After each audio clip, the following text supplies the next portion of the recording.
Looking back at your first, year in the job really, your report talks a lot about the departmental restructuring you've been involved with, but I think what our viewers will have seen and heard a lot about is the state's pay ongoing row really.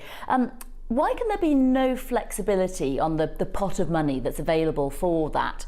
And yet there seems to be a lot of flexibility when it comes to paying for external consultants and expensive temporary roles.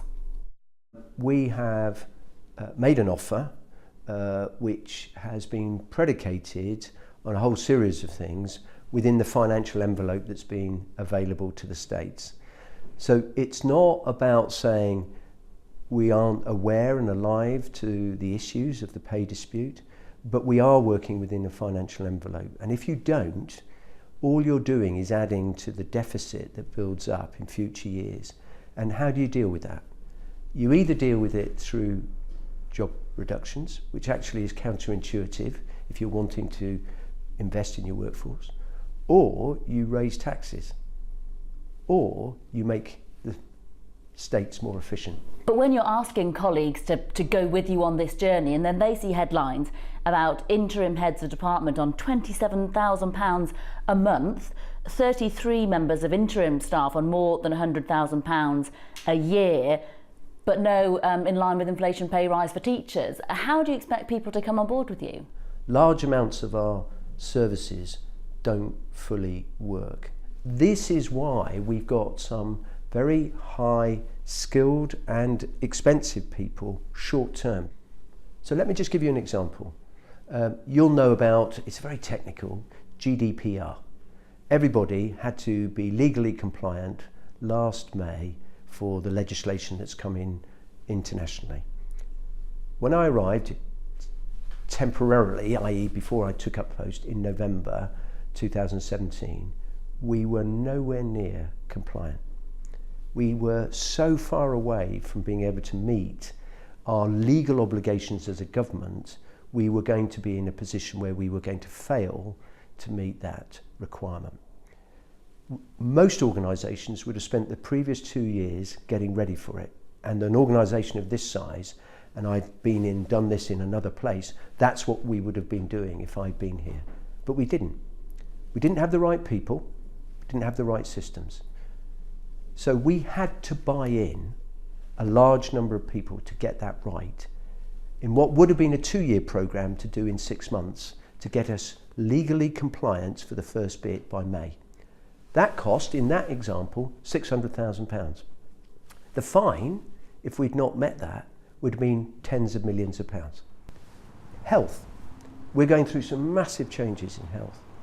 We've made some changes in the senior leadership, and we had to bring somebody in temporarily to do that. And yet so that's what we've had to do. Most of our viewers will care more about the fact that the health service relies on agency nurses, and yet you won't pay the staff nurses the inflationary pay rise that they're after. That's what our viewers care about. So why aren't you who valuing? Says that we haven't made the offer? If you look at the offer, we are offering the nurses one of the highest pay offers because we value them and because we need to deal with the long-term problem that Two of the unions have rejected that, though, haven't they? They don't feel valued. No, and I understand that. And let's wait for we're involved in arbitration and mediation at the moment. Let's just see how that plays out. And I fully understand that.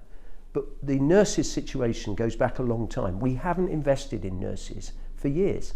We haven't dealt with the problems about training and development, about accommodation for key workers. So nurses who we attract, we're not providing the right accommodation for their families. And if they're single people, the accommodation isn't good enough.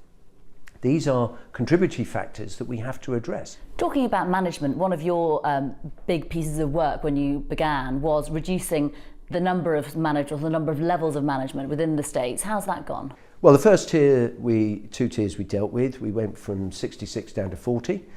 We're involved now in the consultation at the next 2 tiers, or 3 in some cases, and we expect, again, the shake through of that to see a reduction in the levels of numbers of managers where it's unnecessary. You know, one department I know has got 9 levels of management. In another, it's over 10. But in another, it's only 3. So there's a huge discrepancy across the public services, which we are addressing with the idea of how we get a better model around management costs versus frontline costs. That process will not complete until the spring, and we'll see the outcome of that. But all the target operating models that we're using for each of the departments are showing a reduction in unnecessary cost around management, improvements in frontline services, joined up services, all of which I think will create significant efficiencies for a better public service for islanders. And have those people left the organisation, or have they been sort of shuffled sideways on the same money? So the process is we're ongoing with it. Some people will leave. Some people have already chosen to leave, interestingly, because they don't either want to be involved, or it's not for them, or perhaps they might get found out.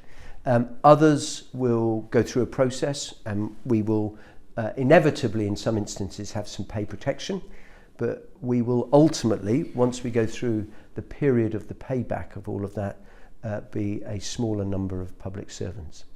Do you have an idea then for what sort of size of workforce you want Jersey's public sector to have? Well, we've got a public sector here which, if you make comparisons, it's a difficult one because of this is an island with a set population and whatever. So it's about just under 10% of the island's population, but significantly more when you look at it as working population. We're the biggest employer on the island. So that's not unusual. Public services are often the biggest employer. I don't come with a fixed number. I don't think it's X thousand or Y thousand. What it is about what's right for Jersey, and we're working through the individual consultations for looking at how departments are best set up and operate. And at the end of that process, we'll have a number, and we'll then be able to tell colleagues what that looks like. So I don't come with a preconceived, despite what public sometimes say, that I've lifted something off the shelf and I've just brought it from the UK. We're not doing that here. And at the end of that process, there will be that. But we are over, I think, staffed in key areas where we shouldn't be. We're probably more expensive when we're benchmarked in some parts than we need to be. And I think we're not as efficient and joined up as we could be when we compared with other similar sized jurisdictions across the world. Improving customer service, improving kind of the way islanders interact with the states is one of your big projects as well. We've heard talk about tax returns online. We're quite far behind the curve when it comes to online services. Why is that? We've got a vast number of systems that stand alone, don't talk to each other, are antiquated. Some of them are being literally held by gaffer tape and bits of elastic bands, and therefore we've not had the basic infrastructure to be able to do what lots of businesses do, what lots of other jurisdictions do. And we're making progress on that. So digital ID is coming forward over this next couple of months. The taxes online programme, we will be going live for next year, and we're doing all of that piloting and everyone's alive to it. We're going to come forward with a change in how our IT base infrastructure is going to work to be able to create more ability for people to be able to talk and interrelate to us online. And again, we've seen external companies come in and work on these digital projects. How do you ensure there's actually a digital skills legacy for Jersey? Because those are the kind of technical jobs that people are crying out for now. So we're doing quite a lot around the establishment of a digital academy, and you'll have seen there's been an announcement for some resources around that, which is critical, linking back with our education offer, and I think we've got to do more about it. So there's an ambition which politically ministers are very committed to, and we need to be able to establish the infrastructure to be able to take that forward.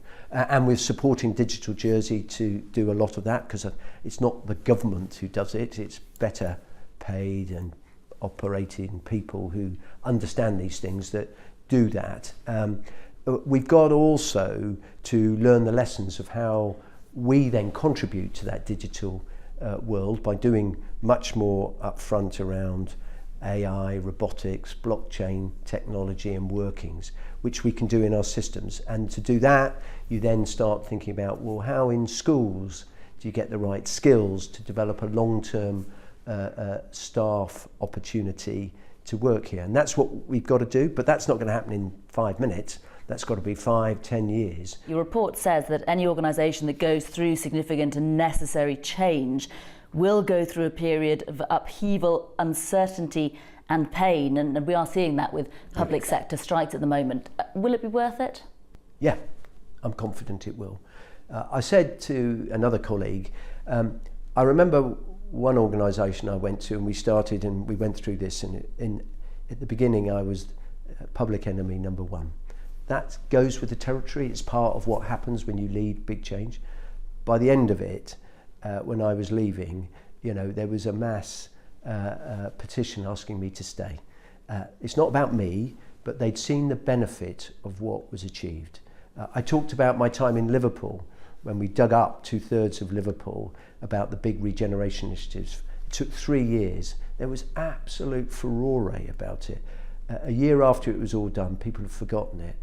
The taxi drivers themselves said what a wonderful scheme it was. They saw the economic benefit for them. Even some of them said that they were the ones who were behind it. It obviously has to be successful, but if we get there, and I'm confident we will, people will reflect that however difficult this phase is, and it is difficult, and we need to recognise that, it's worth it. Because if we come out with a modern public service that people really value, that islanders trust, that's good value for money, that is as good as other places, if not better, and it's listening, receptive, and works with stakeholders, partners in the community, that's what we should all be aspiring to. I'm confident we'll get there, but it will take time. And these phases are difficult, and in this process that morale will go down, that there will be disquiet, but once we settle that and we start to see the fruits of the investment and the work that's been done by some fantastic colleagues, ultimately we will be in a better place, and I'm confident that people will look back and say it was worth it. Charlie Parker, thank you. Thank you.